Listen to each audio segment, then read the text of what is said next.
Hello guys, अस्सलाम वालेकुम। So welcome to my YouTube channel सेher ब्लॉग।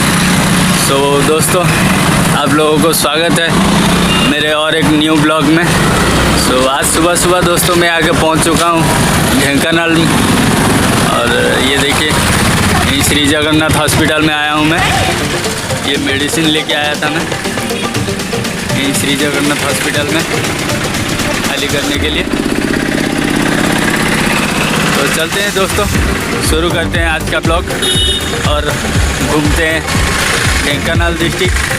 सो दोस्तों, मैं आप लोगों को जब तक ढेंकानाल डिस्ट्रिक्ट घुमाता हूँ तब तक आप लोग मेरे चैनल को सब्सक्राइब करके मेरे वीडियो को लाइक कीजिए।